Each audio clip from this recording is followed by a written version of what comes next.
If you're over 60 and you've already tried drinking more water, eating more fiber, or even adding prunes, but you're still constipated, one of your everyday habits may actually be working against you. And here's what most people don't realize. Sometimes the problem isn't what you're not doing, it's something you're already doing every single day. One habit can make you miss your body's natural opportunity to have a bowel movement. And another possible contributor may be sitting inside your medicine cabinet right now. So before you add another fiber supplement, buy another constipation remedy, or assume this is simply part of getting older, check these 5 habits first, because you could be trying to solve the problem while unknowingly making it harder. And habit number 1 is especially surprising, because it's something many people start doing specifically to help their constipation. Habit number 1, more fiber without thinking about the whole picture. Imagine this. You've been constipated for several days, so you decide, I need more fiber. The next morning you add bran cereal. At lunch, more vegetables. Maybe you start a fiber supplement too. You're doing what you've always heard you're supposed to do. But a day or two later, you feel even more bloated and uncomfortable. And now you're thinking, how can something that's supposed to help make me feel worse? Here's the important part. Fiber can absolutely be helpful. But fiber doesn't work in isolation. Your overall fluid intake matters too. Think of certain types of fiber almost like a sponge. They interact with fluid as they move through your digestive system. So suddenly adding a large amount of fiber without considering hydration may not give you the result you expected. But there's another mistake here. More is not always better overnight.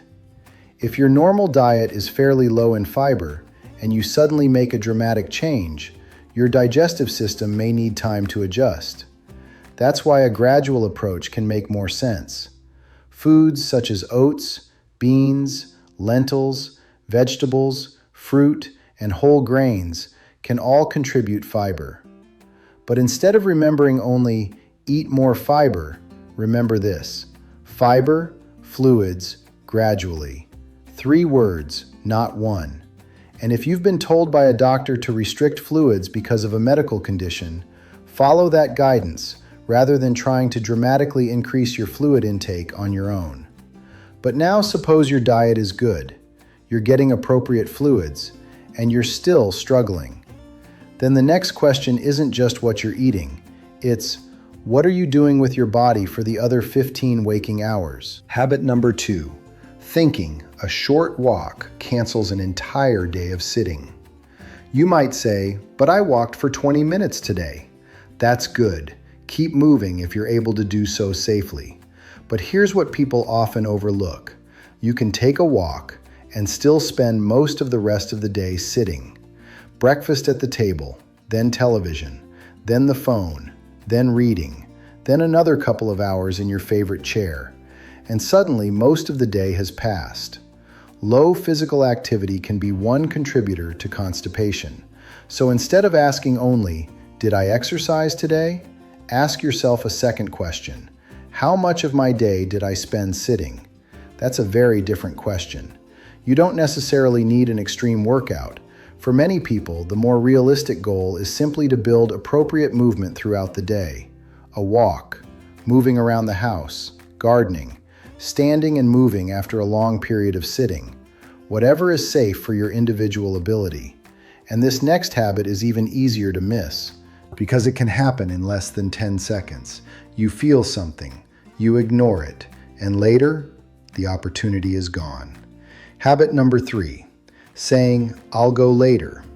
Picture this, it's 8:30 in the morning, you've just finished breakfast, and suddenly you feel the urge to use the bathroom, but then your phone rings, or someone needs you, or you're getting ready to leave the house, so you think, I'll go in 10 minutes. 10 minutes becomes 20, 20 becomes 40, and eventually the urge disappears. You move on with your day. It seems like a tiny decision, but that little phrase, I'll go later, may matter more than you think. Repeatedly ignoring the urge to have a bowel movement can contribute to constipation. Your body gave you a signal, but your schedule overruled it. So tomorrow morning, don't just pay attention to whether you have a bowel movement. Pay attention to something more interesting. When does your body naturally try to have one? For some people, that opportunity may happen around the same general part of the day, often after eating. If you notice a pattern, try not to rush through it. Give yourself some time. And when your body gives you the urge, don't keep postponing it unless you have to. But what if you rarely notice that urge anymore? Then don't immediately assume something is wrong. First, look at the rhythm of your morning, because for many people, there barely is one. Habit number 4, missing your morning window. Yesterday, you woke up at 6:30. Today at 9. Yesterday, you ate breakfast. Today, you skipped it. One morning, you're rushing out the door. The next, you're sitting for 3 hours. Everything keeps changing. And when the routine keeps changing, it can become harder to notice your body's own pattern. So instead of chasing another miracle food, I want you to think about what I call the morning window. Not a magic hour, not a strict rule, just a consistent opportunity to work with your body instead of constantly rushing past it. A simple morning might look like this: wake, have appropriate fluids, eat, have your normal breakfast, move, walk around or do some light activity that's safe for you. Listen, if your body gives you the urge, respond to it. That's it. Wake, drink, eat, move, listen. The goal isn't to force yourself to have a bowel movement at exactly the same time every morning. It's to stop making every morning so chaotic that you never notice when your body is trying to communicate with you. And if your healthcare professional has specifically recommended bowel training, they may also suggest setting aside a regular time for using the bathroom. Now, if you've been listening so far thinking, I drink enough, I eat fiber, I move, I don't ignore the urge, and you're still constipated, this next habit is the one I especially want you to check, because the contributor may not be in your refrigerator, it may be in your medicine cabinet. Habit number 5, never asking whether a medication or supplement could be contributing. Imagine constipation began a few weeks ago. Naturally, you start thinking about food.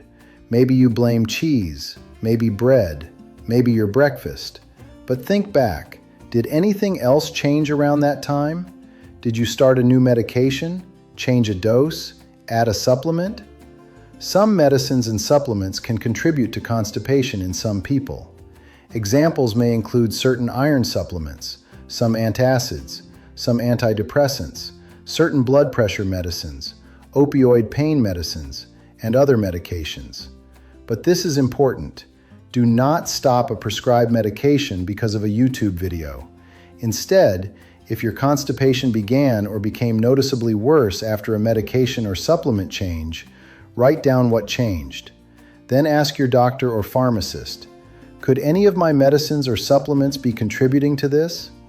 That's a much better question than simply adding more and more constipation remedies without understanding the possible cause. And this is also why constipation isn't always solved by one magic ingredient. Sometimes several things are stacking together. A little less activity, a little less fluid, ignoring the urge, an inconsistent routine, a medication change. None may look dramatic by itself, but together, your bathroom habits can feel very different. And before I give you the 5-question test you can do over the next 24 hours, there's one thing I don't want you to ignore, because constipation is common after 60, but certain changes deserve medical attention. Don't ignore these warning signs. Constipation does not mean you need to panic, and not everyone needs to have a bowel movement every single day.